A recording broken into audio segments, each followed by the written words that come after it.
Hey everybody, welcome to Before College TV Live. Today I am talking to panelists from Western Washington University in beautiful Bellingham, Washington. Celina, how beautiful is Bellingham, Washington? It's okay most of the time.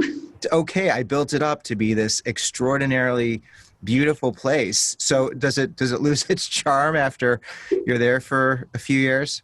I have to be honest, it's beautiful most of the time, but when there's big old puddles on campus, it's kind of annoying. Yeah, so Susan, I'm from Chicago. You are from where? Linwood, Washington. Well, actually, I was born in Boston, Massachusetts. Okay. I'm And now located there. and then how far is Linwood from Bellingham? About an hour and a half. Okay, so you left home to go to college. Yes, I did. And Western Washington, it's a beautiful place.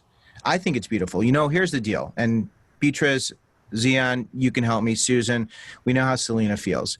So I got there and I did an event and it was like in your student center and it was like I was on like the fifth floor, which was really like the first floor because everything's on a big hill, right? It's like a big hill, a lot of steps.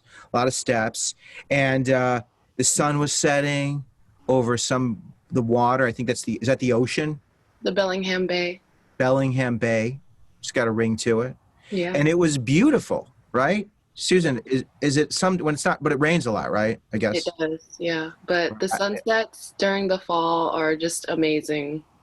Okay. So this is a good time because it is approaching fall, or it's the second day of fall that when we're recording this. I think it's a beautiful campus. I don't stay there all the time. You all go here. I want to get to know about you. I want to learn about you. I want other people to understand how you got to Western Washington. You are all seniors. You are wise. You are charismatic.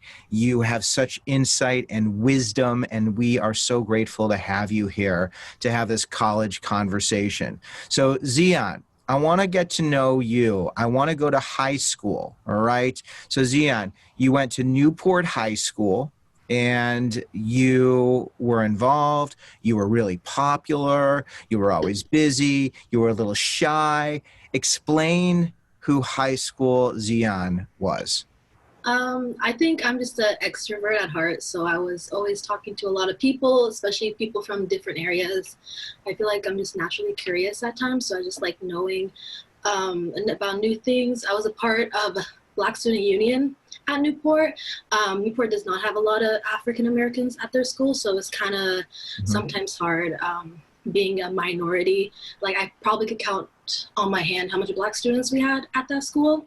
So it was really nice to have a place that we could support each other and just be together, especially when the racist incidents happened at the school. Yeah, I don't know. I don't know what else Yeah. to say, but No, that's great because Western Washington University, is it a diverse campus or are you still a minority? I would say it's a predominantly white institution. Right. So you have somehow figured out how to navigate being in an environment where most people don't look like you, and also being in a world where, I'm like getting really deep into race all of a sudden, but the idea that someone could be rejected, I'm obsessed with rejection. It's one of my things. I get rejected I'm like the king of rejection, especially when I was dating. Yeah. And we can talk about that too. But the idea that you could be born into a world where you're rejected before you even speak, I think is just it's unimaginable, and it's fundamentally wrong. So to have to work through that, and also we talked about your pronouns before. You're all women, and to be a woman already when you're born into this world, and many of you are also minorities. So yeah, I'd love to speak about that. I think that part of like, how do you deal with that pain and discomfort, and how do you find your people and places? It's hard to do that, especially to be away from home. Zion, how far away from home are you? I would say maybe an hour, 30 minutes. My parents live in Bellevue, so like Bellevue, Seattle area from Yeah. Bellingham. Yeah. Quite a So drive. so you moved from home to go to college and living in a residence hall, right? No, I live off campus. Okay, but your first year, did you live in a residence hall? For the first quarter, yes. For the first quarter, and then you moved out. Yes. We'll talk about that. Okay. Okay. Let's get back to that. But this is wonderful. Okay, Beatriz, tell me, take me to your high school. I want to know what you were like. Were you always out there in the world, the center of attention, making trouble, or were you kind of just in the back, a little shy, reserved? Tell me about you. Yeah, I think I'm more of that second part, the shy, reserved kind. I came from a really small agricultural town called Brewster, Washington, and I went to the same school, K through 12, in the same building. So, like, actually, I went to preschool there too. And it was the same building with the same people for like my entire life. Okay. And it was mostly, I think in my class, maybe like, let's see, 6 Mexican students, and the rest were white students. So definitely a minority, but yet, since it was an agricultural town, most of the people there were working in the fields and doing that kind of work. Yeah. But yeah, so I was like mostly shy, just went to school, hung out with the same people that I've always been hanging out with, and then just went back home, and then just outdoors, I would just do stuff because there was literally nothing to do. The closest grocery store, like a Walmart, was like an hour away, kind of. So yeah, so it was Wow. very, very secluded. Did people get into trouble because there was nothing to do? Surprisingly, not that much. Like I feel like it was so much that they worked so much that they would just do that. Go to work early in the morning, because my dad would leave to work like 6 a.m. sometimes, and then 3 a.m. other times, and wouldn't come back to like 8 p.m. So they were so wiped out from doing work that they would just come back home, sleep. And Right. just What kind of work were they? What kind of work? he would do picking apples, but he became a manager later on. But yeah, like just field work outside, doing that kind of thing. Yeah, that's really it beats your body down. I've had some conversations with. There was one student who was in the Yakima Valley and just talked about. She said the absolute worst was onions. I don't know if you did onions. She said she was like 13 years old, and the bag of onions weighed more than her, and had to like somehow manage to do that. Did you ever work out in the fields as well? I did housekeeping with my mom. That was like my first job, and I just stuck through it till I finished school. But I did occasionally work in cherry picking. I didn't pick cherries, but we had to be out there like by 5 a.m. Oh yeah. And picking the cherries that were bad and stuff. But right, she was saying that it gets so hot, like the heat can be so intense that it just really wears you down. So you start, so early in the morning, and then the apple picking, just how dangerous it can be. She's talking about her brother kept fell off a ladder multiple times, just because it's. So that's really it's amazing. And you're a first gen student. How far away from home are you? Like 5 hours. So you were really, when you got to school, you were really alone. Yeah, definitely. I had one roommate that stuck with me since high school. So we've just been like buddy since. That's great you had that, but you come from a place where you've known everyone your whole life, and then you go 5 hours away. That had to have been a big change for you, a hard change, I would imagine. Yeah, definitely. I mean, I came from a super small community. Going into Bellingham was just like huge and just eye-opening because, I had never met so many different people with so many different experiences. Like from where I came from, like we had very similar upbringings and very similar stories. So it's just crazy to see the variety of stories, but yet also learn that that's not even the tip of the iceberg when it comes to being in a diverse environment. So that was just crazy. Yeah. So how to adjust to that and find your way? I really want to know how you did that, and I'd love to learn. And Zion, also understanding how you were able to create that for anybody who comes from similar places, like the communities you came from, because I know there are probably a lot watching who can identify. Celina and Susan, you're so patient, so wonderful here. So Celina and Susan, you know each other, right?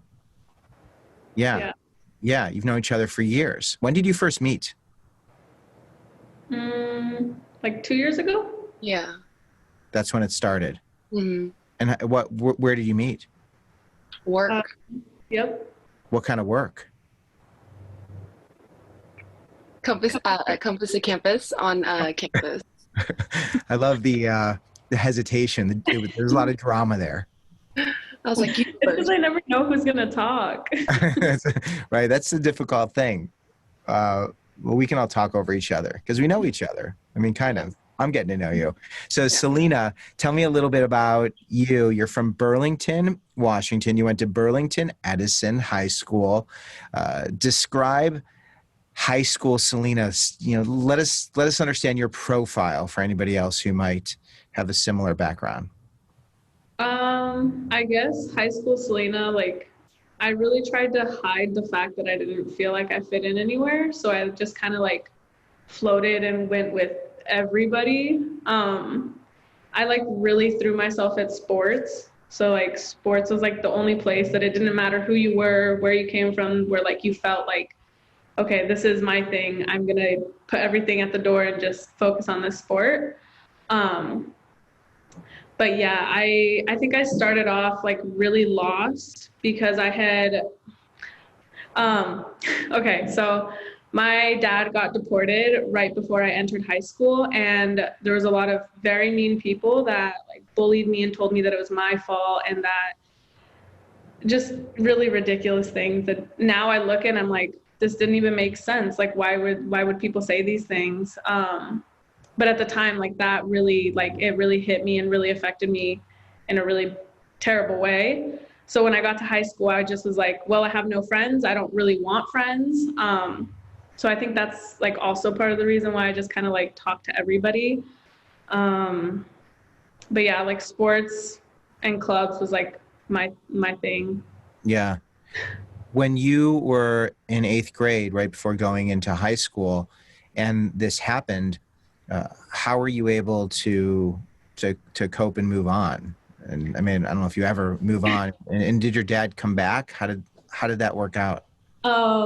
Yeah. So what happened? My dad got deported, and he was like, it's kind of like you can't come back unless like, or else something you'll be in jail or whatever. I don't know the actual word for it. But he had like an 11-year, he can't come to the US illegally or legally. So he's still in Mexico. And I honestly, I don't think I can say that I've like coped with it in like any particular way. Yeah. I think, I don't know. I go to Mexico every year to visit him, sometimes even twice a year. And yeah, I don't think I really coped with it in any way. I think once I got to my junior year in high school is when I really started to explore like my feelings behind it, because I kind of just ignored it. But yeah, there's a really great teacher at Burlington. His name's Michael Sampson. And he really was like, well, what does this mean to your identity? Like, what does this mean for you? And like really had me explore it. And I think that helped me. Like, I think it was the push I needed to like really understand how everything made me feel. Yeah. I want to respect your boundaries, of course, but I know there are a lot of students who have families where something happens, a parent's no longer part of the home, for a variety of reasons. Was there anything that you were able to work through or resolve that you think may, at least may be able to help other people? Just was there a particular breakthrough where you're like, okay, I got this, Mr. Sampson, I think it was, right? Was there something that you were able to realize that you could share? I think what helped me, like, I guess my breakthrough was at Burlington, it's pretty much like all white kids and then, a few Mexican kids here and there. And like, I just always felt like, okay, so now I'm here with my white mom and my dad's gone, my Mexican dad. And I just felt like, okay, now I have to act as white as possible. For years, I lost my Spanish. I completely like forced it out of my brain. I just completely didn't even like connect with my culture at all. And then when I talked and like wrote papers and like reflected on everything, I was like, well, it doesn't really matter. Like, I'm both of these people. I have both these cultures in my life. Like, I can't just choose to be one because I have both. Yeah. And I think that was like what really like stuck with me and like helped me grow. Right. Accepting all those different parts of you and the trauma of what happened with your father, and then welcoming the culture back into your life. And I'm looking at your profile, are just some of the activities, because before we do these, everybody shares some of the places where they do their things. And it looks to me like your identity, your heritage, your Mexican culture is a part of your life. Just, we'll get to the different places where you all do the things you do, but just let us know, let me know, what are you doing in terms of clubs, activities at Western Washington that, reflect that? Well, I used to be a part of Mecha. I'm not a huge part of it anymore just because like the people that were in there just, it got a little cliquey and I wasn't a huge fan of it. But I think I did my first 2 years in that club. Yeah. I can't remember what the Mecha means. Like, I can't remember what the words are. Right. But we did a lot of that club helps run like the lowrider show that's at Western, and it's like this huge event where they bring the lowrider cars and like a bunch of vendors who sell art, and like there's a bunch of food, music, like performances, and it's awesome. I think that was like my favorite part, was like helping organize all of that and like being a part of it. And then I think the other club I haven't been too active in because senior year is crazy. But MISO, it's the Mixed Identity Student Organization. Okay. And it's just a bunch of people in there that are of mixed backgrounds. So it was just like nice to finally meet people that were mixed, because here it's just you're one or the other pretty much. I know other places it's very different, but here it's like you're either white or you're Mexican, or like Zion was saying, like I could count on one hand how many Black students we had. And so it was nice to get to Western and see that there's a lot more people that were like me. Yeah. So you found your community, and until you found other communities, like people were nice and welcoming. I think that's what a lot of people do, is you get there and you're on a huge campus and you need friends and you need to find a connection. So finding people who welcomed you because of where you're from and who you are, it's a nice change from what you were dealing with in high school. I think it's also like I think high school sucks a lot. It's like at times it's brutal. At middle school, I think is the absolute worst, but like high school, just finding your connection and feeling good about yourself. I've always struggled. Mm-hmm. I've always struggled feeling like I'm enough, like I'm smart enough, like I'm good enough, attractive enough. It was a miracle when people liked me, I thought. Like truly, I thought I was like so, and that wasn't the case, but it's amazing how we spend, I'm obviously a lot older than all of you, but we spend so much of our life trying to undo that. And for anybody who's watching, just recognizing that you're more than enough. You've been more than enough since you were born. Mm-hmm. And that's the part that's so hard. It's like you're all so amazing. All right, Susan, let me take everybody back to Mariner High School, right? That's where you graduated from. You're a Mariner grad. Yes, a proud Mariner grad. So Susan, tell me a little bit about your high school tell me about your profile, what you did, what you didn't do, when you got in trouble, when you didn't, where you spent your time. Yeah, I was definitely one of the talkative, the class clown, the center of attention kind of student. I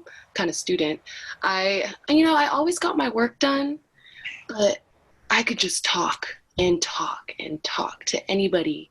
You could put me in the corner of the room away from everybody, and I will still find a way to talk to somebody or to anybody. And it's, my teachers would always tell me, like, we get that you are able to accomplish, the tasks, the assignments, but when you talk to other people, they can't do the same. They're not the same as you. You can't be talking to them.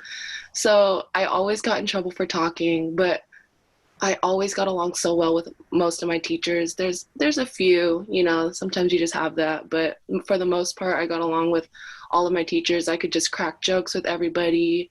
I don't know. I like to think I am funny and I like to make people laugh. So that's what I just always am doing. Okay. You know, a lot of people, I think sometimes I'm funny, but a lot of funny people are also really sensitive. And like you do the talking and the funny. And this is the thing for other people who are introverts. Who's an introvert in this group? Okay. So Celina, Beatriz. Okay. So you got like a nice positioning. So like a lot of introverts are like, oh my gosh, how can that person talk to all these people and be able to communicate? And for me, it was, if you're laughing and if I get a reaction out of you, I'm in control of my world. And if you're not reacting, then oh my gosh, what are you thinking? You know, like that's the scary thing. So I don't know if Susan, if you're, you know, are you super sensitive too?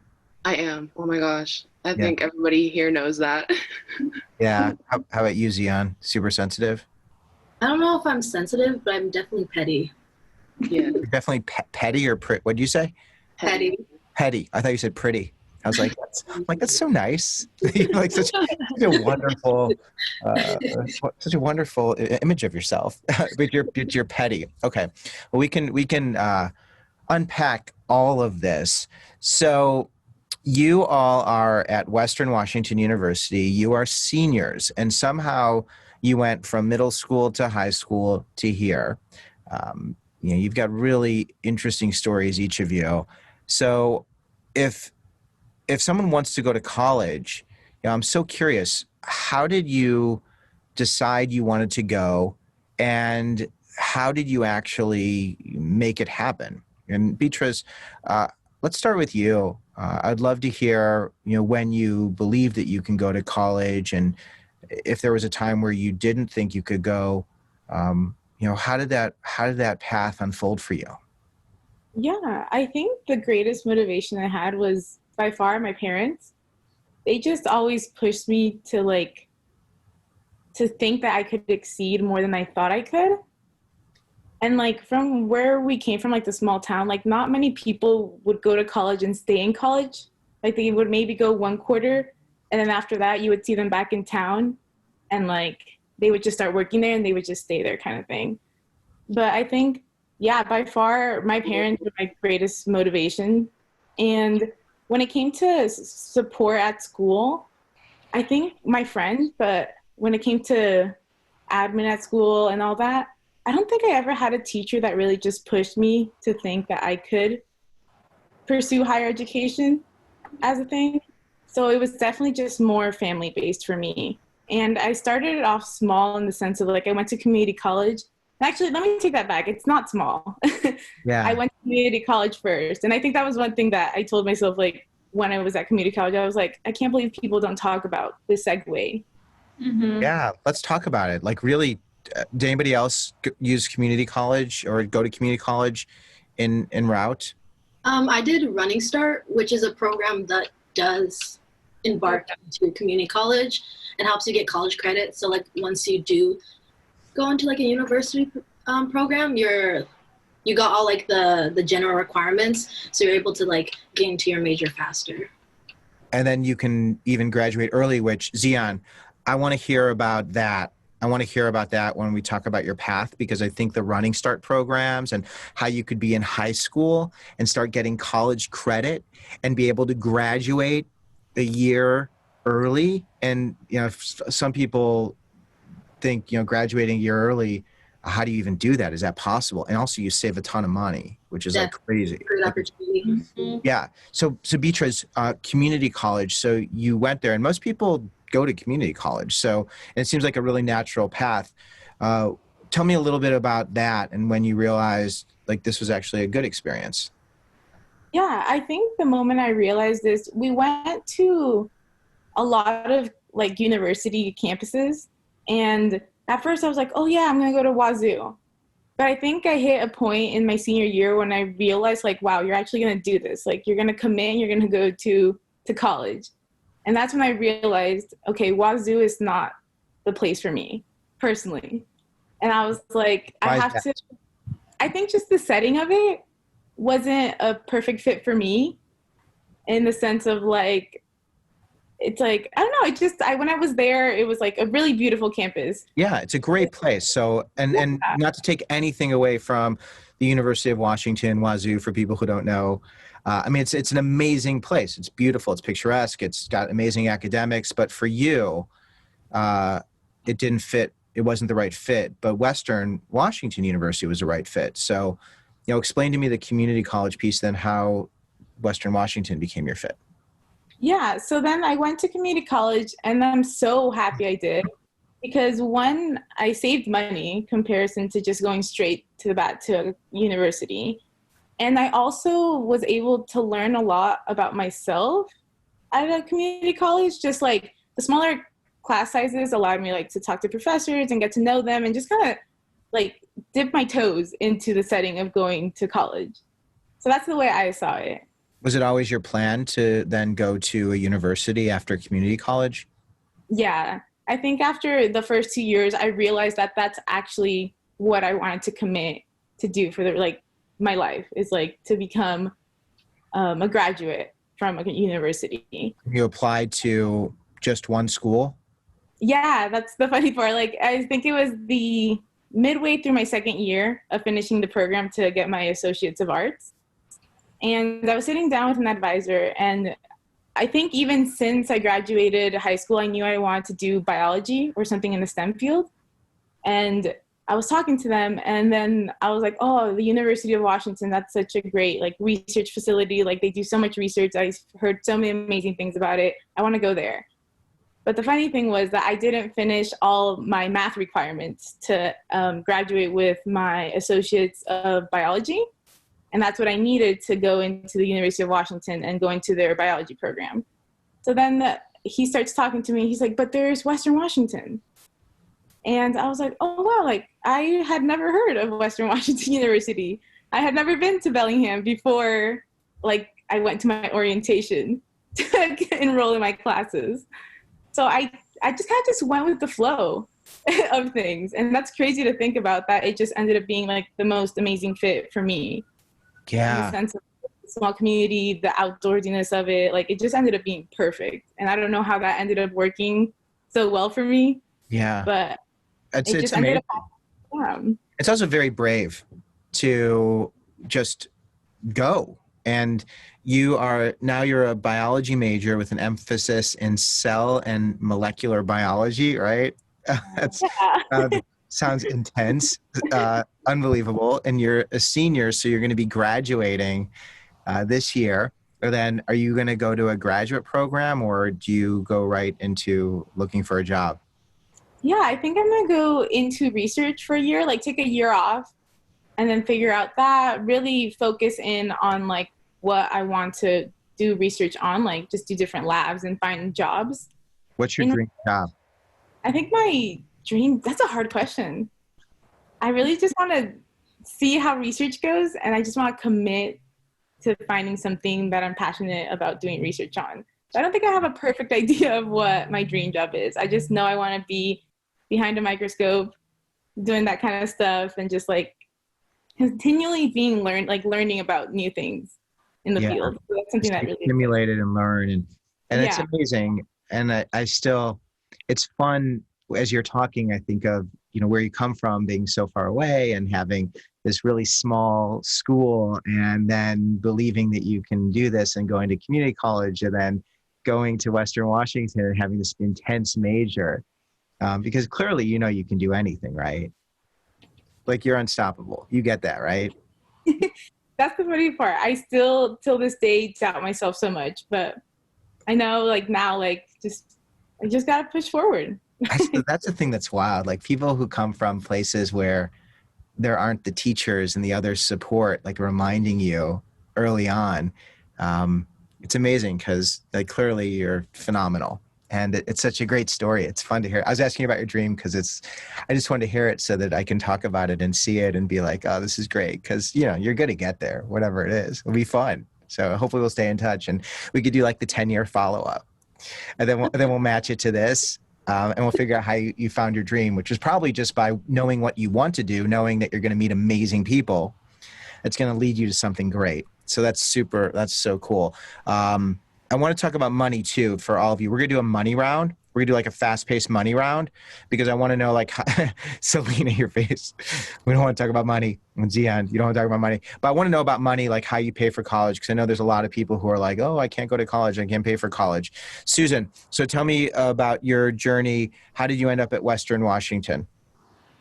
Well, it was the only university, college I had ever applied for. It was the one and only. I just had a very strong feeling that this is the place that I belonged in. And I don't regret it in a sense, but I don't know. Maybe out of state would have been cool. But for Washington State, I definitely think this was one of the better options. Not too far from my home, like I said, about an hour and a half, maybe an hour 15, depending on when. The views are amazing coming up. Like when you hit that stretch from like Burlington up all the way to Bellingham, it's just views and trees for days. It's beautiful. But yeah, I was like mid applying for University of Washington, and I was like on the 4th tab, I think, and I was like, you know what? Here I am applying for the school that I know, even if I got accepted into, I just don't think I would go, because the scene of just Seattle, Washington, downtown Seattle is just very what I'm used to, fast paced, just going, going, going. And that was something I just did not want post high school. Personally, I would think I felt like I was, like I said, I was talkative. I was always center of attention. I really wanted to steer away from that going into like adulthood, maybe just starting fresh in a sense. I think like the end of my senior year, there was just a lot of drama, relationships, friendships that I just had to let go. And I knew that if I were to stay at home or close to home, it just wouldn't have worked out for me. Right. So you needed to go. And then the out of state piece, I know that you all are in state, and going out of state seems really intense. Why didn't you consider it? And in retrospect, why do you think that would have been something you should? It was money? Money. Yeah. Did you talk to any students who are, you're a first gen student, right? Yeah. And I don't know if your family makes a lot of money, if you come from a lot of money, or if, you know, how it works with that. But I know that in terms of low income first generation students, if your grades aren't even that great, it's amazing how there are so many schools out of state that will give you just a ton of dough. You know, it's like amazing. I don't know if you looked at that. Did you talk to anyone, Susan, or even explore that even further to get like real information? Yeah, no, I didn't look further into it, but I knew personally it would be hard for me, probably mentally and emotionally. I go home every weekend to visit my family, and I think that's just like the grounding work that I need just to be around my family for those couple of days.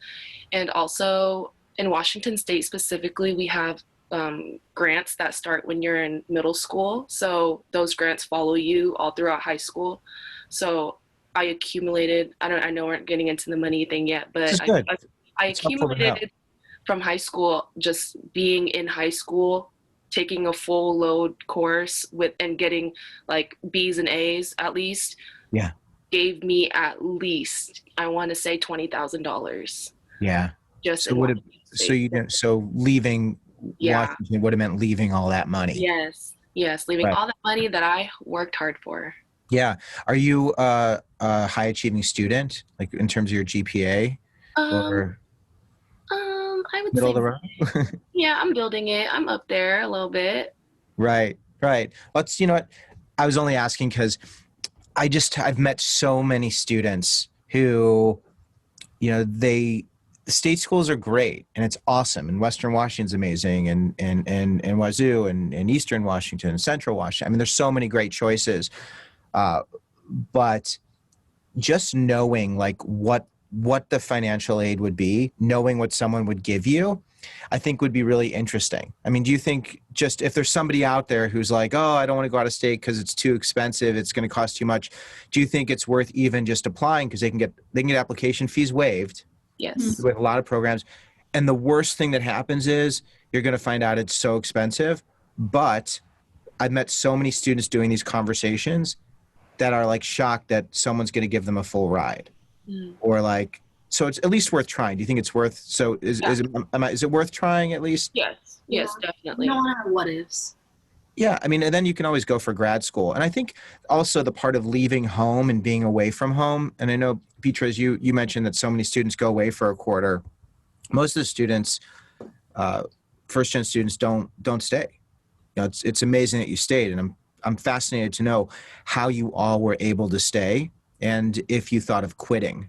We're going to get to the if you thought of quitting, but did anybody come really close to quitting or going home or dropping out? Did any of you, by show of hands? Celina, Susan, Beatriz, you weren't going anywhere. And then Zion, you were staying. Okay. But Susan and Celina, you were almost out of here. Okay, good. This will be exciting. I like that.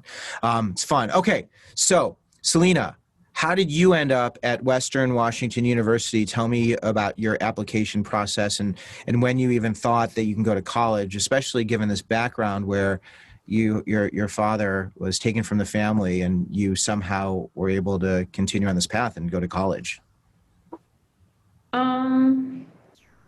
I honestly can't remember a time where I didn't know I was going to college. Like, I was like, okay, Celina, you want to be a teacher? You have to go to college. You're going to get there. Like, I knew really early that I wanted to be a teacher because of somebody who was an amazing teacher to me. Who? Her name's Miss Acosta. And how did she impact you? It was a little bit after my dad had got deported, and it was just 3 kids and my mom. And she was actually my little brother's 3rd grade teacher. And she was noticing, oh, he's hungry, he's not, his clothes isn't fitting him anymore. He doesn't have a warm jacket. And she called my mom and was like, hey, do you guys need anything? And just was really persistent and because she knew that something was going on, but we hadn't shared with anybody what was going on. And she just, I'm gonna get emotional, but she showed up to our house. It was amazing. She showed up with her trunk full of groceries, laundry detergent, soaps, everything that we needed to live. And she took all me and my brothers, she took me and my brothers shopping, and she literally told us, buy whatever you want. And we bought a bunch of stuff, and then we ended up buying so much stuff for my mom. It just, I don't know, it was just amazing. And then it just was out of the kindness of her heart, she was something's going on with these kids that they can't focus in school. And she's amazing. She's teaching in Bellingham, actually. Do you still stay in touch with her? I ran into her at the gas station, and we sat there for 45 minutes just talking. But I have her email, so I should probably reach out and let her know. Yeah. Does she know that you are so impacted by her? Yeah. Yeah. That's really a beautiful story. What's her name again? It's Miss what? Acosta. Acosta? Yeah. That's great. Thanks for sharing that. So you always knew you were going to go to college, and then when how did Western Washington, how did that become your number one choice, and did you apply to other schools? It didn't. It wasn't my number one. I wanted to go to Skagit and transfer. And that's what I was going to do up until senior year. That's what I was going to do. I was going to go to Skagit, get my transfer degree, then go to Western. And I got nominated for a scholarship. It's called Champions of Diversity. And it's you get nominated by your teachers. And they were like, okay, here are your options. You pick your top 3 schools that you wanted. And I just put Skagit Valley College. And they were like, no, we need another one just in case there's not enough money for that school. So then I put Western as my second choice, and I just left it at that. And we didn't know what scholarships we got until we went to the ceremony. Okay. So I'm sitting there, I'm like, I'm going to go to Skagit. And they finished saying all the Skagit Valley College scholarships. And I'm like, what's happening? I was going to start crying. And then they awarded me with a $6,000 scholarship to Western. And I left crying with my mom. I was like, what am I going to do? What do I do now? I don't know what's going to happen. And so she was like, well, let's make it happen. And I applied to Western. I got in and got my money. Amazing. And was it going away from home? Because for those who aren't familiar with Skagit, that's the community college not too far from you. and your plan was to be close to home. And it sounds like, just given your family dynamics, that would make sense. It's hard to leave. Was that one of the reasons? And then how did you leave home? And I didn't leave home. I commute, so I ride the bus from Burlington. Yeah, I ride the bus from Burlington to Bellingham. how far is that? It's like a 40-minute bus drive. It's honestly not that bad. Like, I do my readings on the bus, but I have missed the bus quite a few times. And I've had amazing friends that have drove me home. So yeah, I think the biggest thing that was like my family. I'm very close with my family, and money. It just wasn't, I couldn't afford to live on campus. Like, I had looked at the finances, and like every quarter at least my first 2 years, every quarter I was just right, like everything was paid for, but I had nothing extra. Like, it was just, that's it. So I just decided to stay home. Right. Are you happy with that decision? Do you, in retrospect, think that you might have been able to swing staying on campus? I'm on the fence. I kind of wish I would have went to Bellingham, not necessarily to live on campus because of all the horror stories I've heard from some of my friends. But I definitely wish that I would have at least like moved up there just to see what it's like. But I don't regret anything. That's my biggest thing, is I don't regret it, but I do like, oh, that would have been fun. Yeah. Yeah. Well, I mean, there's going to be a point where you move out, and it's a way to practice, and there's different things you can do when you're on campus. I know, Zion, you lived in the residence halls for a quarter. Did anybody else live on campus? Beatriz, Susan, you did your first year. Was it decent? Was it fun? Yeah, I was lived a fun experience? Yeah. It wasn't a disaster. No. Okay. I just want to balance it, only because I know, Celina, you heard some stories, and there are things that happen without a doubt. Yeah. But there's also a really rich experience of living on campus and experiencing that. Did any of you try to be resident assistants, RAs? I don't know if one of the things, if anybody's watching this and they're thinking, how could I possibly afford to live on campus? And I'd like to do that. Being a resident assistant is one of the most incredible ways to often get free room and board. So you get like no rent, you pay no rent, you get food. It's amazing. And, it's like a huge value. And there's ways to do that, which I just want to put out there. You're all nodding. So you probably know people, I'm sure, who have done that. But it's like an awesome way to be able to do that. It's a huge value. Plus, there's like leadership opportunities. So anyway, I just want to throw that out there. It seems like everybody's in agreement. Zion, so tell me about your college journey.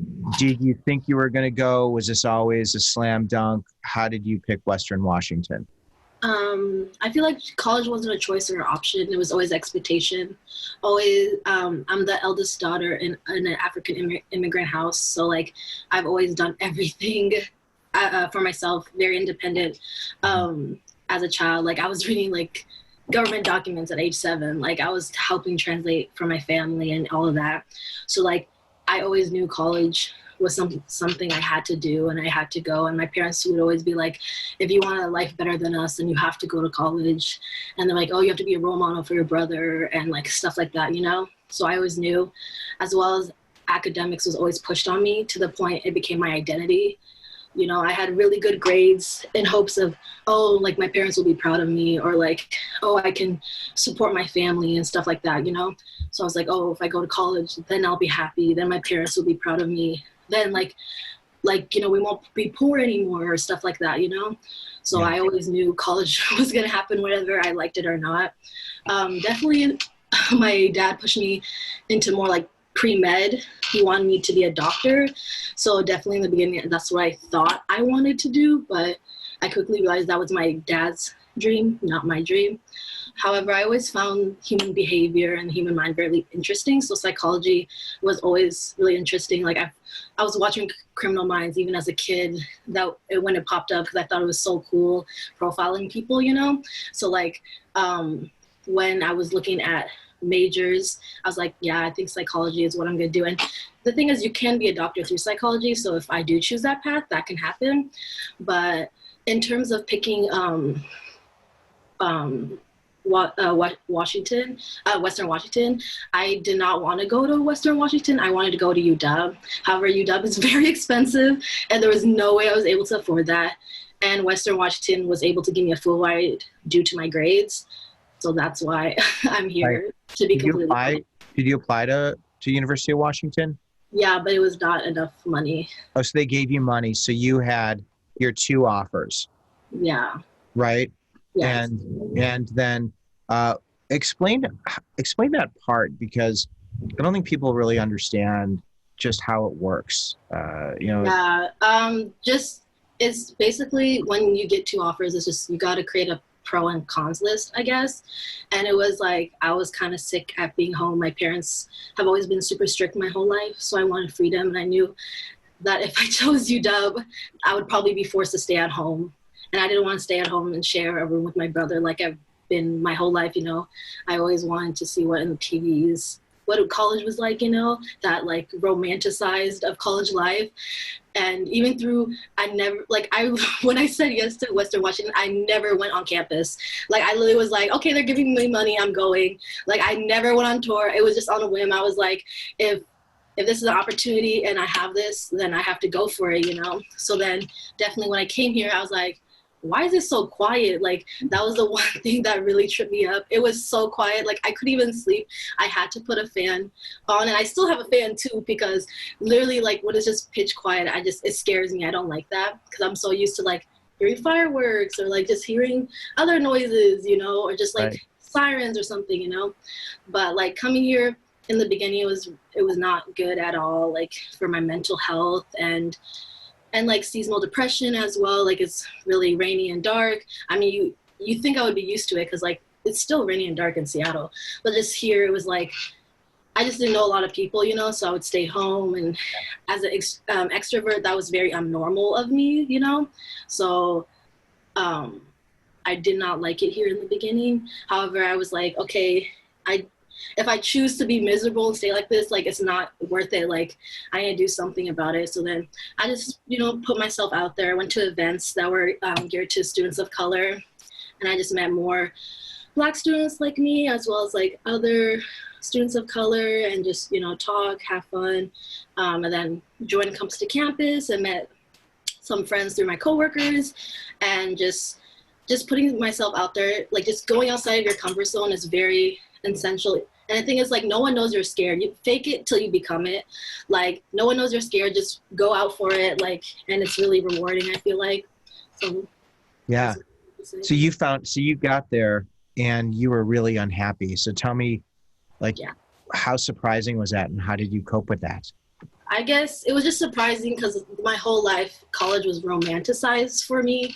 So to come here and realize it's not as what the movies say, as well as mental health was not really a thing that my parents believed. So like coming here and having mental health issues, like, it's like, oh, you're snap out of it. Like, you can, control it and stuff like that, when it's like much deeper than that. As well as it was like, like, I have ADD and ADHD, and that was just, even I got diagnosed as a child, my parents did not believe I had it. So like, it was just not treated. So especially coming here and like, I can choose if I don't want to go to class, versus in high school, like I have to go to class or I'm gonna get my ass beat, So it was just like realizing I had choices. So I didn't have to go to class, technically. And like, it's just, you start making excuses, and it's just like, it got to the point, it's just like, why am I wasting my opportunity? Like, this could have been someone else's opportunity. This could have, my parents came to this country for a reason. Why am I squandering it?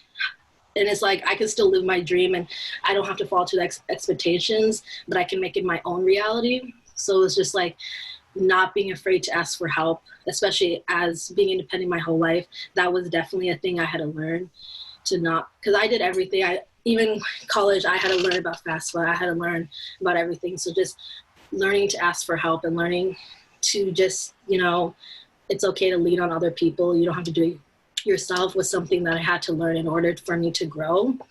So even through, it was really bad in the beginning. I feel like that what was necessary for me for character development, as well as now I can tell other people that come to college and like, wait, it's not as good as I thought. It's like, that's normal. That happens to a lot of people. And it was funny because like later on when I was talking to some people, they're like, oh my God, me too. Like other Black students at Western, they're like, oh my God, me too. I just stayed quiet because I didn't think anyone else felt that way. So it's like kind of cool, like other POC were feeling that same way, you know, and it was cool just like to bond over that and to realize that you're not alone.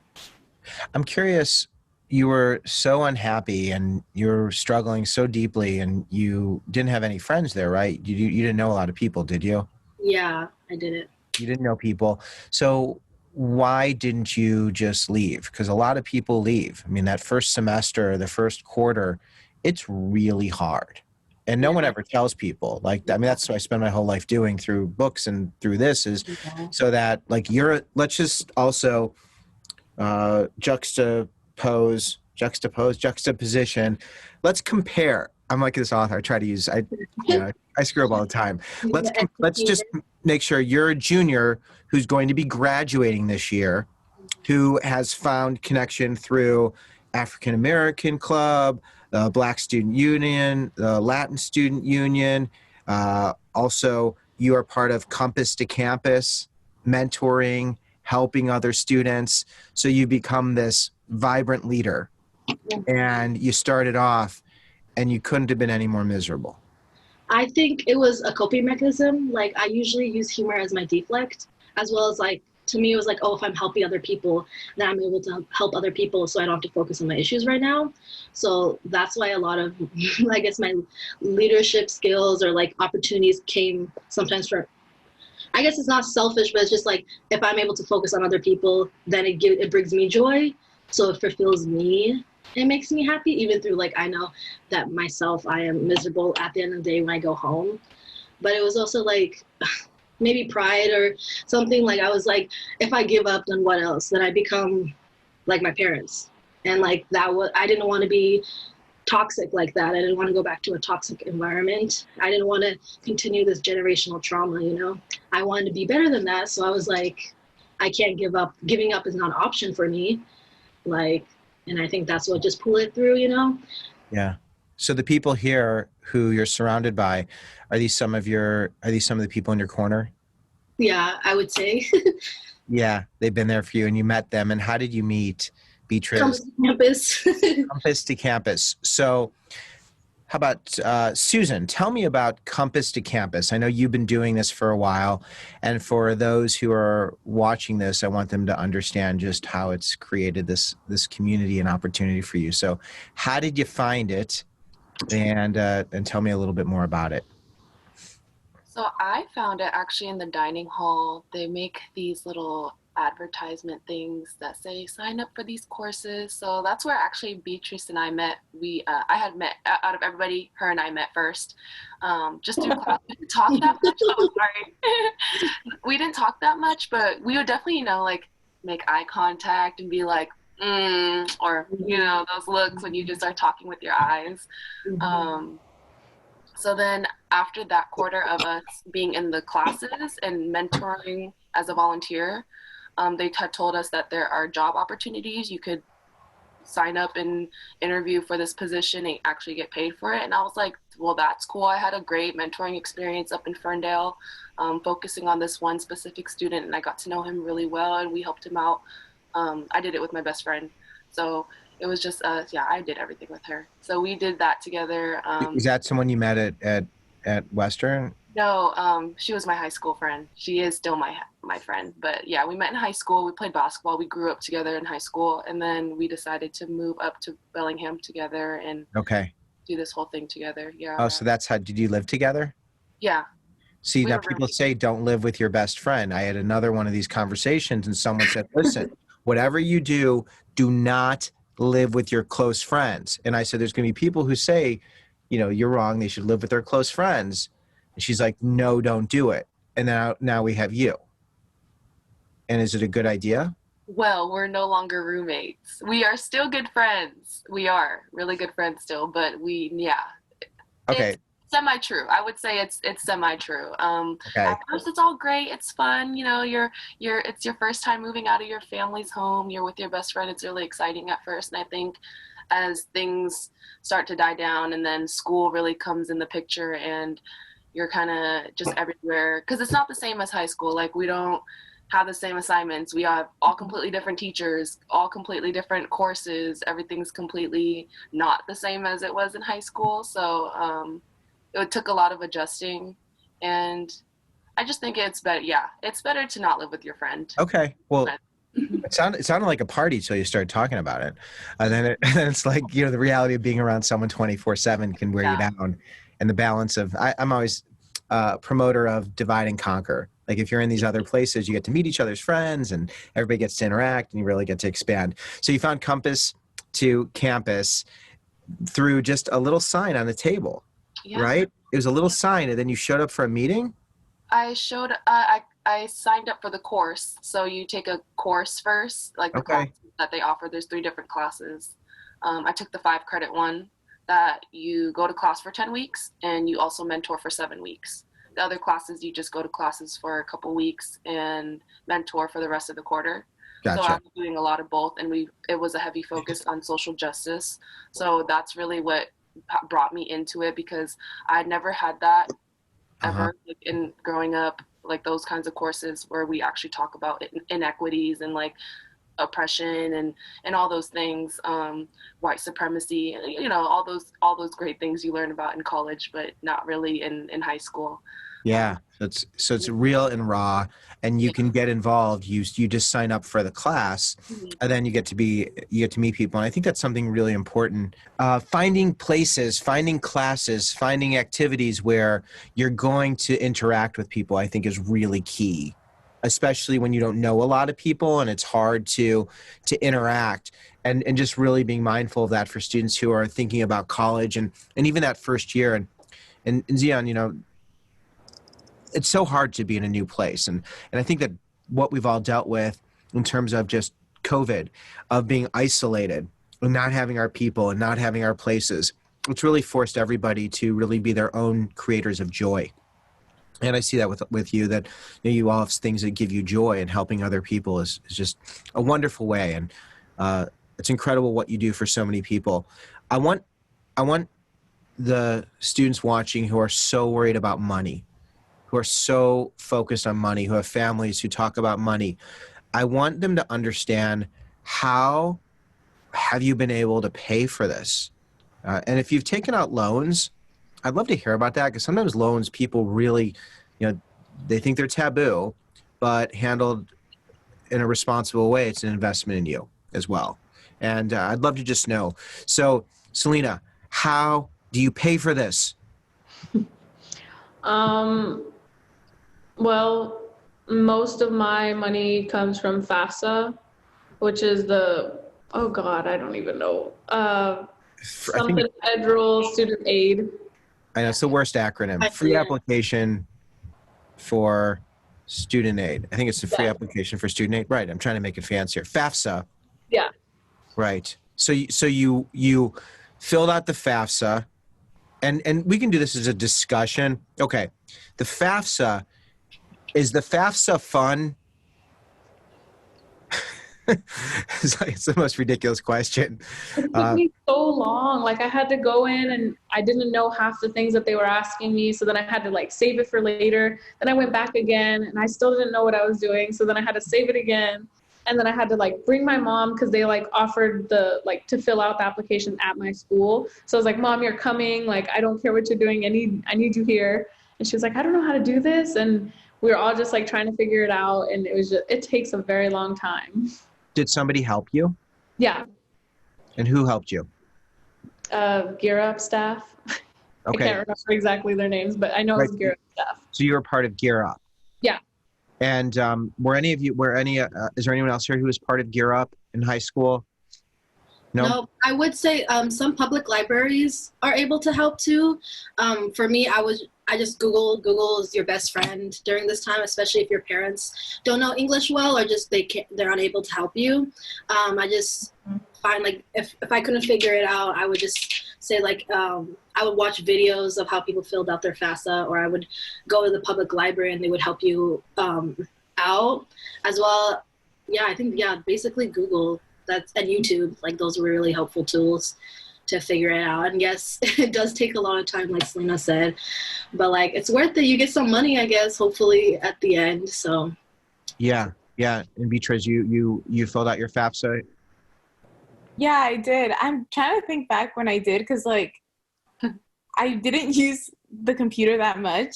I think I don't know, like the computers we had at school weren't the best. And then also I didn't get like my actual laptop till I was like a junior. So like, I don't know, like it just took me a while to get into the technology side of things.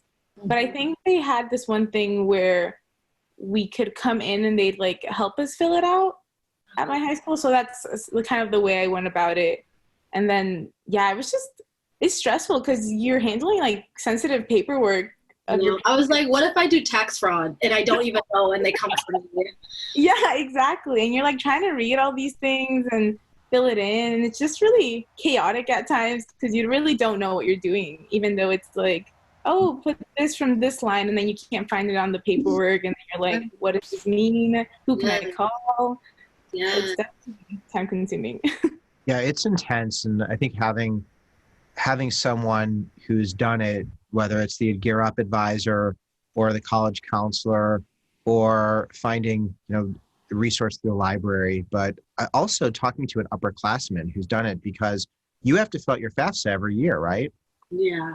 Right. That's something that people don't recognize. And if someone had a FAFSA question who's a junior or senior, and they somehow got a hold of this conversation, I know that you're not accountants, but you can certainly answer questions, right? Like you have a better sense now after doing it for 4 years, right? Yeah.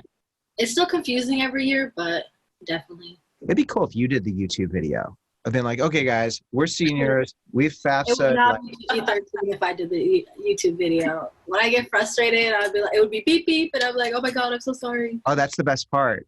You're like, this bleep, bleep, bleep, bleep, bleep, FAFSA. Bleep. But you get through it. You got through the FAFSA. You got to get through the FAFSA, right? Because if you get through it, gotta get some money. Right, because there are a lot of people who stop. They're like, this is too hard. Or you've got parents who are like roadblocks, who don't want to share sensitive information. Because I know in certain cultures, like telling you the truth about finances is like taboo, right?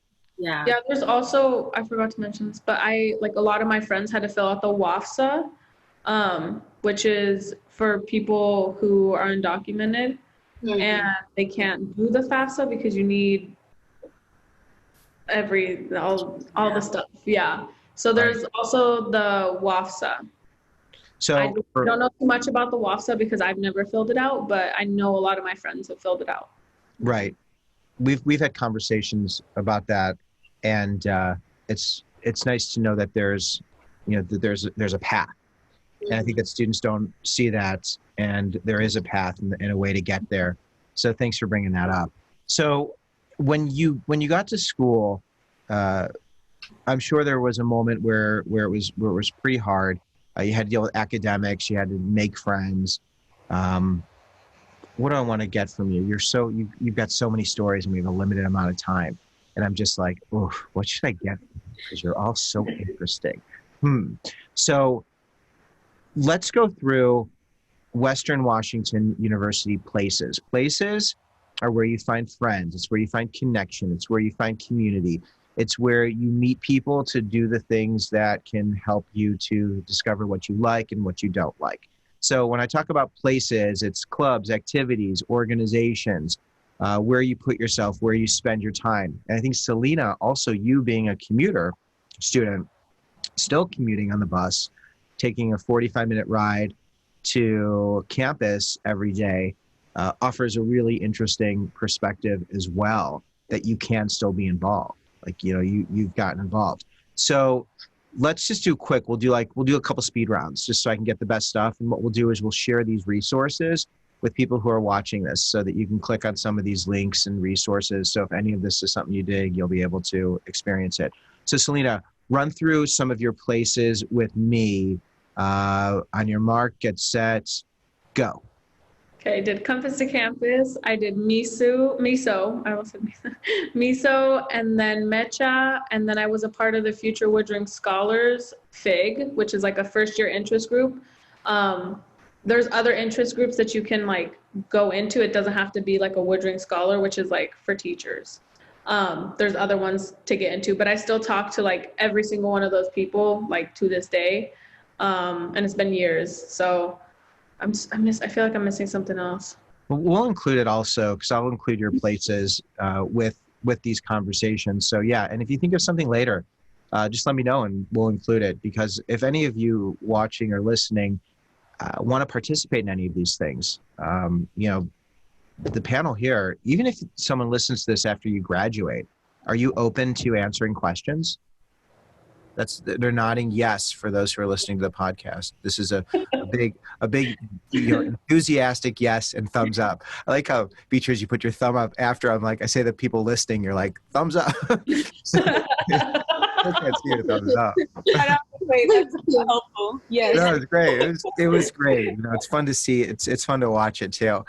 Zion, okay, speed round. I lied. All right, let's get back to speed round. Okay, tell me about your places.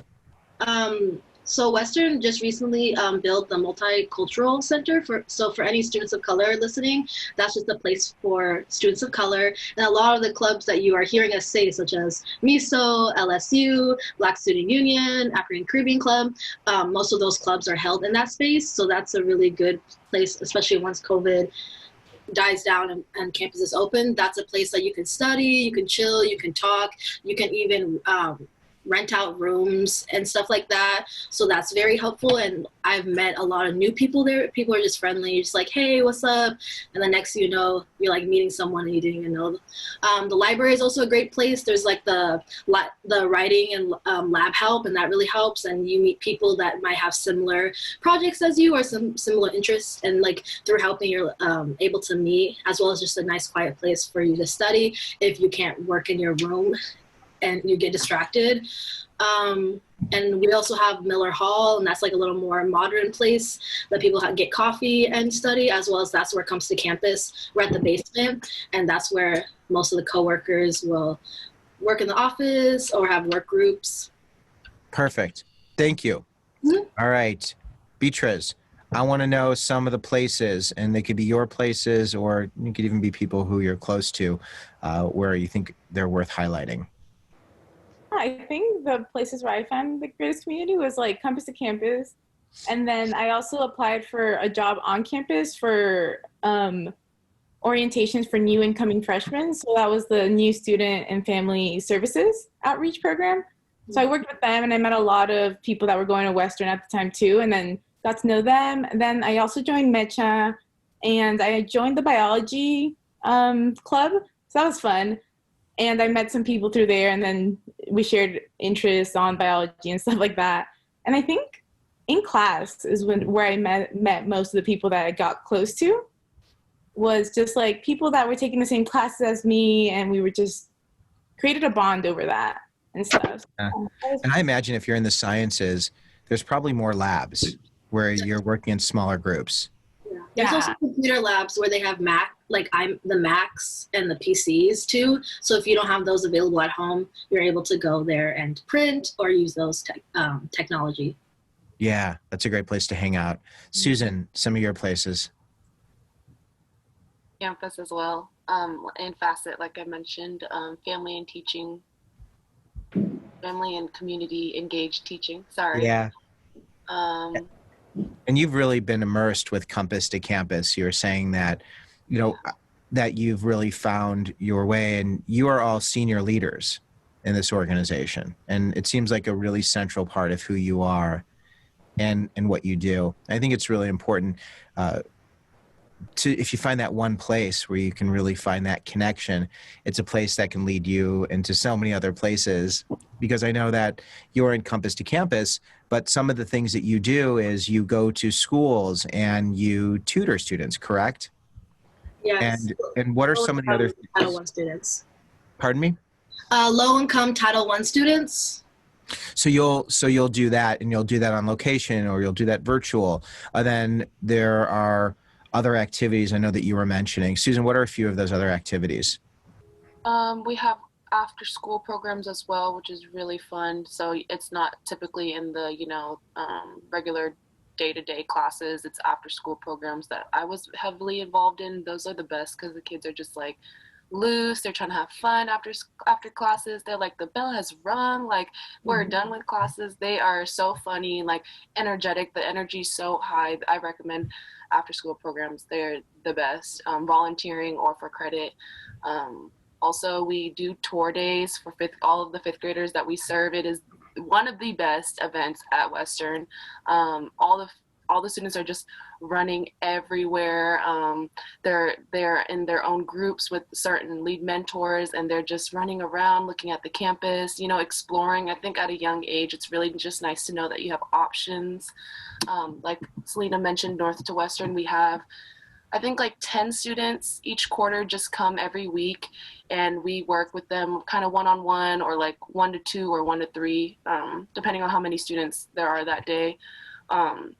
Sometimes there'll be 7 mentors on one student, and it just gets really overwhelming, but it's just so fun still. And we have dinner with them. We host dinner with them. So not only are we doing the homework and like the work part, we also have fun. So I think that's really important to implement that. Yes, it's important to get your work done and do the work, but it's also very important to have fun with those people and connect with them through food, Yeah, you all light up. It's like there's a lot of joy with what you do, and that's awesome. I want to know a little bit about the academics. Some students are really worried about passing classes, failing out. Did any of you have some academic struggles? I know, Beatriz, you dealt with some like serious, intense classes, and I mean, maybe you got A's every time. No, you did not get A's every time. Okay. So tell me about a time where you really struggled in the classroom and how you were able to get through it. Yeah, I think my first quarter at Western after transferring, that was, I think, by far one of the hardest quarters. It was just a different pace than I was expecting and was used to, because I think I had a routine, and that routine was not going to fly at Western the way things were going. And I remember taking my first 300 level class, and it was a genetics class. And the professor taught in a way that wasn't similar to like the way I am the most efficient at learning. So she was just very fast paced, and it was all lecture based, and we only took 3 exams, and those exams were the only thing that were part of your grade. And I had never had a class where 3 exams just was everything that you were graded for. And I remember my first exam was not good. I think it was like a 59. And I saw it, and I was 9 like, out of 60. no, 59 out of 100. So it was like 59%. It was terrible. I remember getting back and I felt defeated. Like, I was like, oh gosh, like, I can't believe like this is happening. Like, I just felt really bad about a lot of things. And I was like, like I doubted myself, and a lot of self-doubt just came up at that moment. And I think I got to the point, the second exam did not go well either. It did not bring me back. So at that point, I had heard about withdrawing from a class and receiving a W. So when that happens, I think you have 3 times you can do that throughout your time at Western, where you can withdraw from a class and you just receive a W. You don't get a letter grade, and that's just that. And I remember it took me forever to like realize that I needed to do that. And for me, it took me a while to realize that I wasn't giving up. I was just putting my mental health and like everything in front, and like making that the priority. It wasn't me just giving up. Like, I needed to do that so I could actually pass my other classes and like just better myself throughout the next couple of quarters. But it was really nice because I went to an advisor at I forgot what office it was at Western. And the advisor there saw how upset I was about admitting that I needed to withdraw from that class. So it was really awesome. He pulled up his own transcript and was like, do you see this? He's like, this is an F and this is a W. he's like, you know, like this is just a stepping stone. And I'm so proud of you for taking the opportunity of taking that W and just being like, okay, like I need this now. Like you're not giving up. You're just kind of like realizing like, hey, this is just a moment in time. It doesn't represent the rest of my life or how intelligent I am or anything like that. So just him taking the time to show me like, hey, like, see, I struggled a lot too, and see where I am now. Like that little piece of time and that W doesn't mean anything about your intelligence or your worth or anything like that. And I think I really needed to hear that, because at community college, like I was doing really great. I came in as a transfer student with like a 3.75 GPA. So I was like, yeah, I got this. And then just getting there and just being like a slap on the face and not knowing what's going on. So hearing that from him, just being like, you know, like, hey, it's just a W. If you fail a few classes, like it's just coming back up, you know, like it doesn't signify your worth or anything like that. Did you have to take that class again? I did. And it did go better the second time. It was funny because it was with the same professor, but this time I knew what she was about. And it was really nice. And also like being transparent with your professors. Because I went up to her and I was like, I really think I need to withdraw from this class. Like it's not benefiting me to stay. And she was really sweet. She's like, oh, I completely understand. Like, don't feel bad about that. She's like, you're more than welcome to come to class every day. Even if you withdraw, like you can still come to class and see what we're learning about until the end of the quarter. And I was like, oh, that's super awesome. Like I thought I was going to get ridiculed because in my mind, I was my own worst critic.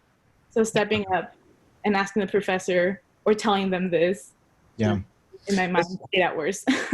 Yeah, I think it's really important to ask for help and to be transparent and say that like, hey, I'm struggling, or hey, I need help. Do you think you know any ways that you could better support me, or maybe lead me to and help me connect with other people that can help me? Because there are a lot of resources on campus that can help you. There's the math tutoring, there's the just so many tutoring labs, but most professors have also TAs that could help you and that you could contact with to get extra practice on, you know, certain things. I don't know biology that well, so I don't know how that all goes, but I'm thinking like for math, more like prereq stuff.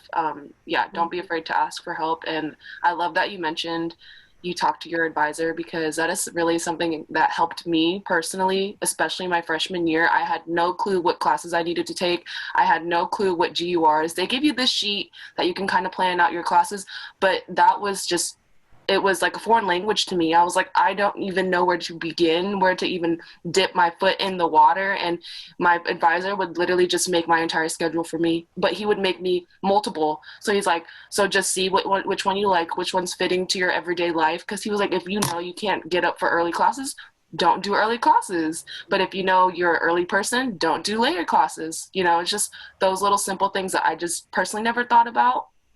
And you have that freedom to set your schedule. It's amazing. Take it and run with it, sprint with it. Okay, do your own schedule, sleep however long you want to sleep, or sleep for as little as you want to sleep, but make sure that you are taking that for granted. We also have the Student Health Center and the Student Disability Center. So if you have any learning disabilities or any mental health issues, you're able to get accommodations. So that's like extra time on quizzes, tests, assignments. So don't be afraid to reach out for them, because sometimes some people just need it takes longer for them to process things, and that's totally fine. That's okay. That's just how your brain works. So me using the Student Health Center was very helpful in getting accommodations, and just makes your life a little bit easier. Yeah. You can even test outside of classes too. So it doesn't have to be, because I know a lot of people just freak out when they're in like a testing zone. Yeah, so yeah. They also accommodate you going to a whole separate like hall that's just really just chill. So yeah. So just letting people know in college they're actually sympathetic. Yeah. Like, everybody thinks like, oh, it's so tough and people aren't going to listen, but I think it's like there's resources, you just have to ask for them, and it's sometimes annoying because like we don't know we have the resources and capabilities to make our life a little easier. So it's like, go look for it. Like there is a way if needed. And you all knowing the resources and having someone talking to a senior, talking to a junior, and just having that person in your corner. Like I always encourage students to find the kindest people, which clearly, Compass to Campus, I mean, you're all really nice, and there's RAs and advisors and spiritual leaders, and there's so many people. So, you're just such a great reminder of that. I have just a few more questions. I really want to respect your time, but you're just so informative. Like, you have so much wisdom. It's so great. I mean, you're just like, it's a treasure for someone who's going through this, and, they just have these questions. It's just, like, this is just stuff nobody gets to talk about. Celina, I want to know the commuting piece, advice for students who are commuting. How did you manage to do the commuting piece and be able to have such a vibrant life on campus? I really planned. Even before I commuted, I was a planner. But if you're not a planner, start being a planner, because it takes time to figure out the bus route. So like on a day you don't have class, like figure out where the bus is going to take you. Or even if you're not commuting, I highly suggest like just hopping on a bus and seeing where it takes you. Mm-hmm. And like buses are free with their student ID. Yeah. So like I think most schools are free with the student ID. Okay. But yeah, I definitely recommend planning. So like I would plan, or I'd have my classes. I had like class Monday, Wednesday, Friday. Okay. So I would ride the bus those days, and I would go home early because the last bus that goes home is at like 6:30, I think. And most clubs meet at like 6 to 7 or 7 to 8 or, later at night. So I would try to go to the clubs that were on Tuesdays and Thursdays, so I could drive up or have somebody come bring me and then just hang out for an hour. And then I would go to my club or whatever, or I'd find a friend to take me home. But like, just, I don't know, like just throw yourself out there. Like Zion was saying, like just fake it until you make it, literally. Like, yeah. And that's coming from me. Like I was super shy. Like I just started being like, hey, you know what? Like I'm thinking of something specific, but like we asked our small friend group was like, hey, you want to go to the mall with us? And we just like started taking people. We made friends. Like it just get out there. People won't know that you're literally shaking. They can't tell. So I would talk to people on the bus too. Like I made so many friends on the bus. People talk on the bus? Yeah. Well, the commuter bus. Okay. Right. It was from county to county. Like I noticed that there was like a few people that we would always ride the bus at the same time. So we all just started talking, became friends. Right. And this is from a very, don't talk to them. Yeah. If they have their headphones, don't talk to them. No, that's the sign. So I feel like, Zion, you shared your most uncomfortable experience. I think that transition, would it be safe to say that was one of the more uncomfortable experiences for you? There've been some racist incidents at Western, and I'm just happy that I did find a Black community so we can all fight through it and go through it together. So having community, I think whenever you're dealing with anyone who is engaging in hateful talk, anyone who's bullying you, anybody who's alienating you in unhealthy ways, the clubs and organizations. I also think of like LGBTQ clubs, orgs, of having like a community where if people aren't accepting of you, like you have somewhere to go. I think otherwise it would just be so lonely and painful. And and you're there, which is wonderful. Thanks for pointing that out. When it comes to uncomfortable experiences, my Naked Roommate book, I talk about like, your most uncomfortable experience and how you got through it. And I'd love to just do like real quick. The last three things are your most uncomfortable experience and how you got through it. And we can just make it, really fast. And then it's the thing that you experienced that really fills you with joy, like that one thing that you did that you're really proud of. And then advice that you would give yourself. And then we're gonna sign off here on this conversation. Beatriz, I want to know your most uncomfortable experience. It might be that class. Is it that class? Or, we can also get into, you could share a quick dating and relationship or, party life. If somebody, was experimenting or you saw somebody, like we can give people some gems about the tea. Yeah. Like if people stick around this deep into this, I mean, come on, they should get some type of, something sweet, something good. So, whatever you want it to be. It doesn't have to be all academics and that. So, Beatriz, do you have a most uncomfortable experience and how you got through it? And you can just give me the headlines. We don't have to go too deep into the dirt. see. I'm trying to think. I'm trying to get into the more We can come back to interesting. you. We can Let's sit just come. down. We'll come back to you. How about Susan? Do Okay. you have something good? Yeah, I think so. Give us something good. Okay, my most uncomfortable. Ooh. You can So, include more than one if you want. okay. I think my most uncomfortable moment was probably, it wasn't really school related, it was more work related. So Compass to Campus and just dealing with um, teachers from Linden, the community from Linden, not to bash on Linden or anything, but very conservative town, very sheltered, very just, their own community. And me being brown, Asian, I mean, let's just face it, that's just me to the face. I'm a brown Asian girl. Not very fitting, had a little incident with the teacher, so that was uncomfortable. But we got through it. It's fine. I'm out of Linden now. And they're probably you found people within the program to support you and help you. Yes, definitely. It would be definitely these people in this room right now are some of my biggest supporters, Right. and just my shoulder to cry and to listen.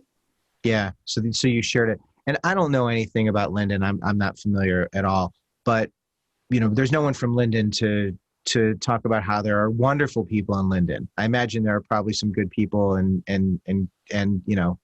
are there good people too? Yes. Okay, just to balance it out, just because to be objective, because there's bad things happen all over, but when it happened, you had this group, and it helped you to realize a lot. I don't want to go too deep into that, but it sounds like it was really upsetting, and it sounded like you came out of it with a stronger sense of self. Yes, definitely. Yeah, those experiences are just brutal, and okay. So do you want to give me one more, or do you want to leave it at that? I could, that's about it. Yeah, cool. But you need support and love. I love how you make hearts. It's not everybody can see that if you're listening. It's really very tender. Celina, your most uncomfortable experience in college, and how did you get through it? I can't even think of one right now, and there's so many. I guess I can talk about Dr. B.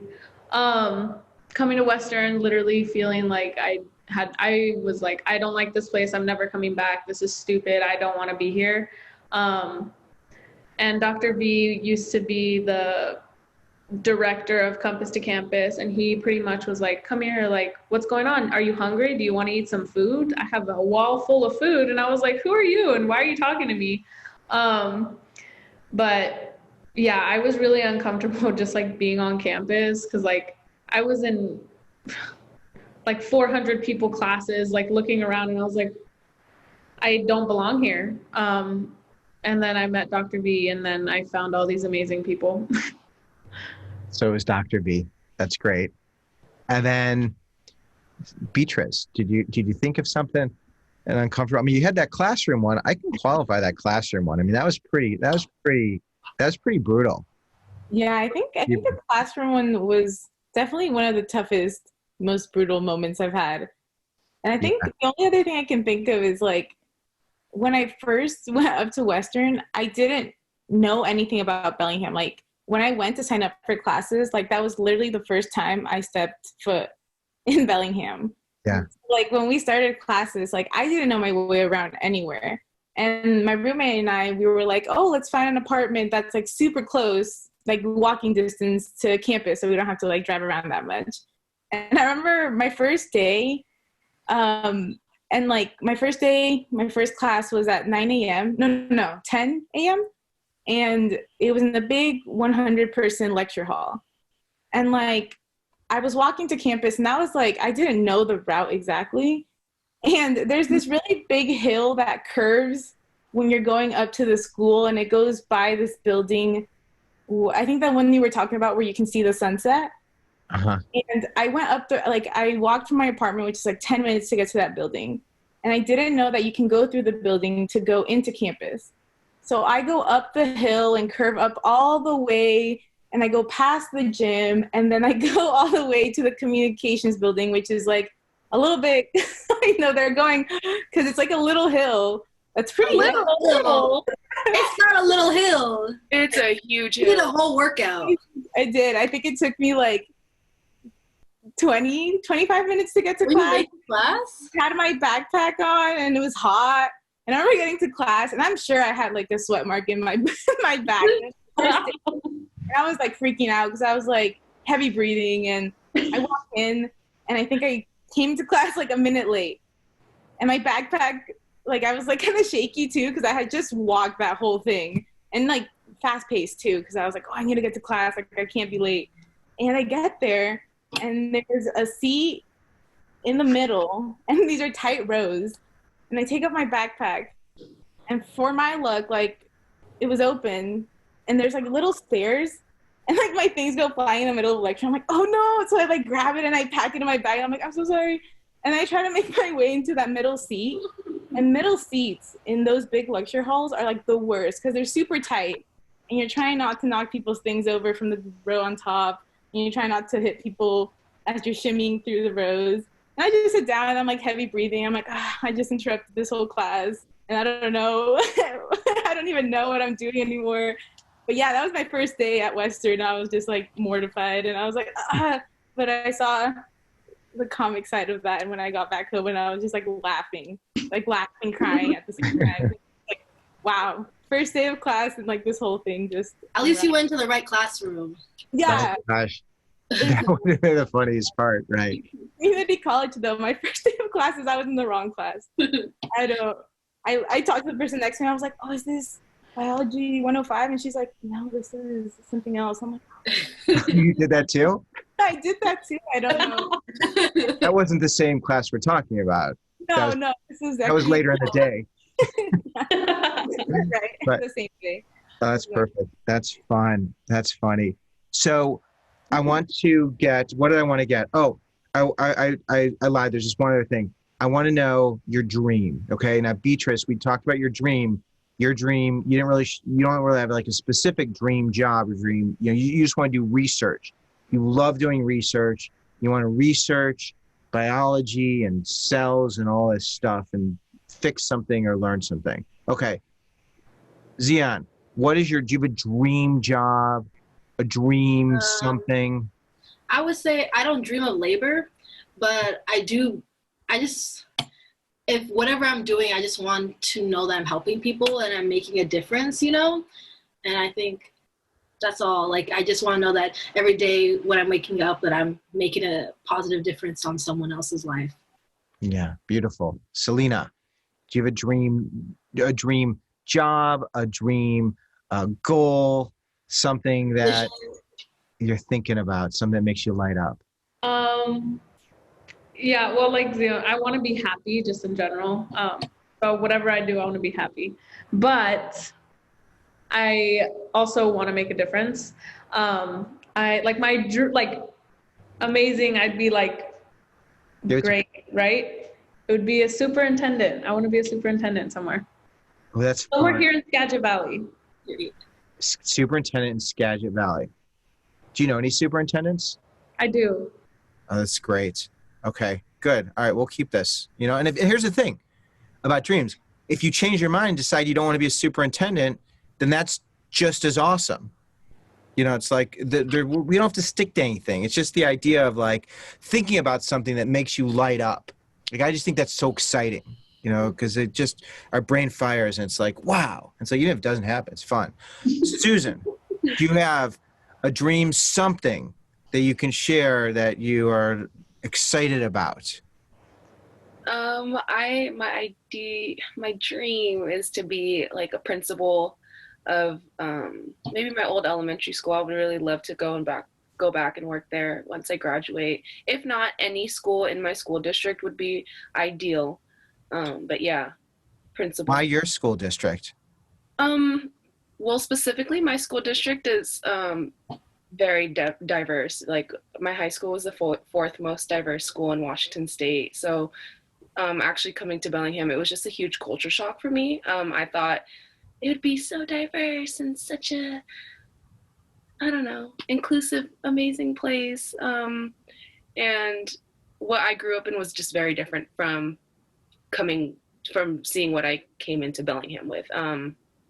So going back to my community, I think is really important to me, and knowing what I know now, because I think I've learned so much about who I am as a person, who I am as a teacher, who I am as a student, that I would love to bring that back to my own community.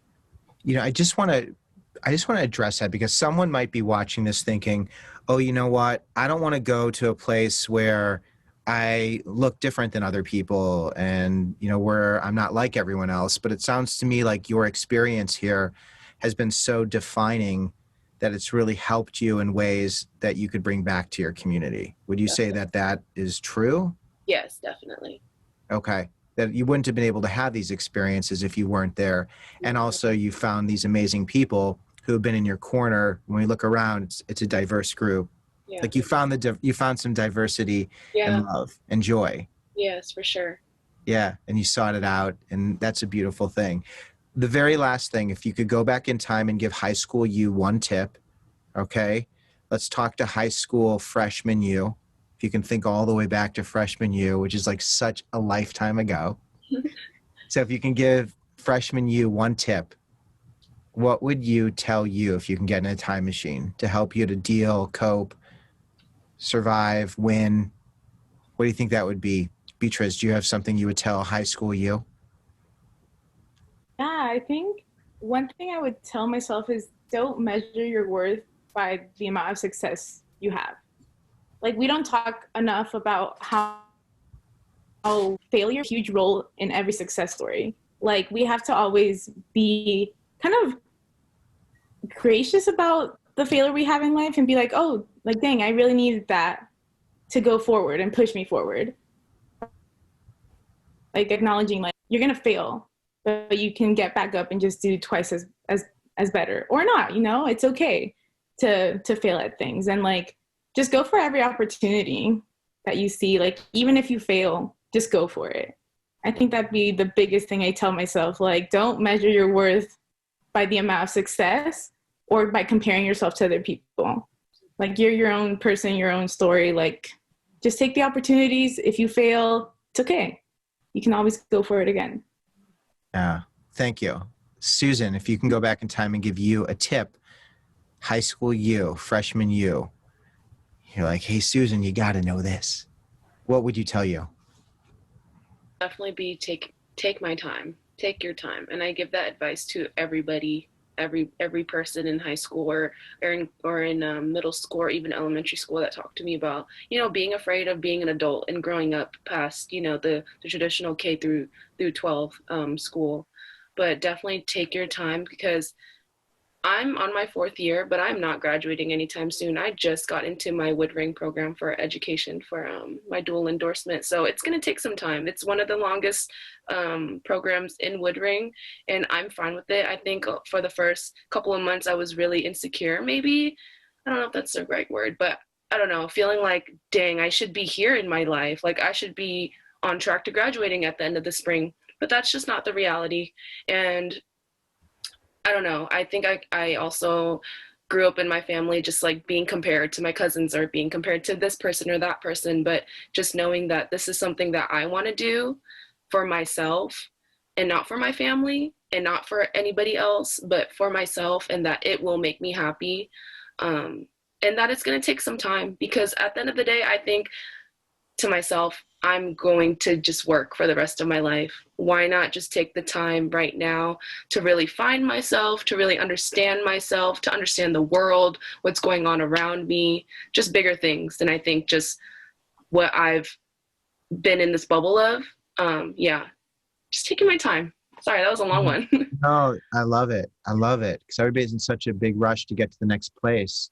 Yeah. And you have so much life in front of you. And you're in this amazing time where, you know, the most important thing is you. Yes. And it should be you, because the more you take care of you, the better equipped you're going to be to listen and be present and take care of others. And you're just so wise, because it's taken me a lot longer to figure that out. And I just think it's just wonderful advice. Just breathe, take time, enjoy, be present, and you'll figure it out. It's like you're going to figure it out. It's going to be great. Yeah. It's going to be great. And Yeah. I think we stress out it's going to be great. I Yeah. really believe that. I truly believe that. Celina, what would you tell you if you could talk to freshman high school Celina? I'd probably tell myself to stop comparing myself to others, and to really just take care of myself. Like, I don't know, like I'm thinking of things that I did, like I wouldn't eat lunch, like because I would compare myself to other girls and other people. Like, just take care of yourself, stop comparing yourself to others. Like, even when it comes to academics too, like I was always like, oh, I'm not as smart as them, or I'm not as good at this than this person, you know? Yeah, so don't compare yourself to others. Like we were saying before, you are enough, and take care of yourself. I love that. I have to ask you one question. I just realized, and then Zian, I'm gonna ask you, and I promise we're gonna like wrap this. Gear Up in high school. I do a lot of work with Gear Up, and Gear Up's also partnering with this. Will you just real quickly explain what Gear Up is and how Gear Up helped you during your high school years? What I would say is Gear Up definitely gave me a lot more opportunities than I think a lot of people have. Like, I got to probably visit every single university in this state because of Gear Up. Gear Up paid for that. Take advantage of it. If there's Gear Up students listening, go to the field trips, go to all these things. But yeah, I definitely say like a lot of field trips, like going to conventions, like going to this like robot convention. Like, sure, go to it. Like, you might end up loving it. I don't know. I definitely say like tons of opportunities to go visit schools, FAFSA, like workshops, how to sign up for a scholarship, how do I write a resume, how do I do this. Like, Gear Up offers so many, like, to us they're free because we don't have to pay anything because the state's giving us money to do that. But yeah, bunch of workshops, bunch of field trips, like people, like physical people in schools. Gear Up gives you people to ask, like, hey, I don't know what I'm doing, help. But yeah, there's so much more I'm like missing, but Gear Up, great program. Yeah, that's great. Thank you. I just wanted to include that for people who aren't as familiar, because it is such an incredible program with amazing people who really want you to reach your dreams and get where you want to go. Yeah, it's been awesome. Zian, our last question of the conversation. If you can go back in time and give freshman high school you one tip, what would you tell you? I would say that your GPA does not determine your potential, nor does it determine your worth. That grade that you get, that class that you fail, it's just in that moment, you know, like tomorrow's not promised. So live in the moment, take that as an opportunity to learn, to grow, as well as stretch out, you know, like get outside of your comfort zone. And it's okay to try out new things. Yeah. And there's so many brilliant people whose GPA does not reflect their brilliance. And I mean, it's a constant theme. I wouldn't say I'm brilliant. I struggled in the classroom a lot. I mean, I've written books and do all this. I mean, it was hard for me to pay attention. And I always thought I wasn't good enough because my grades were never as good as the person sitting next to me. And I spent my whole life trying to realize I'm enough. And I am enough. And all of you are more than enough. And everybody listening to this and watching this is more than enough. If anybody has questions about anything that you've talked about today, anything you've mentioned, if you can just make it clear, you want people to reach out to you, right? You'd love to help them. This is why you do this, correct? Yes, don't be afraid to reach out. Yeah. All of these women are here to help you and support you and connect you with anyone who is doing something that you want to do. And that's why they're doing this. And I'm so grateful that I've had the chance to get to meet you. And I'm in your corner, Zian, Celina, Beatriz, Susan, whatever I can do to help in any way. And truly, I just want you to get to wherever you want to go, because I just think you're an incredible gift. And I'm just so grateful to have this time with you. So for everybody who has been participating in this has been a college conversation with Western Washington University. All of our panelists are willing to help you, whether you listen to this tomorrow or several years in the future. These are kind people, and they're going to continue to be kind and continue to be in your corner. I'm so grateful to be in your corner. I want to thank you all for being here. I'm Harlan Cohen, and I look forward to continuing the conversation. Thanks, everybody.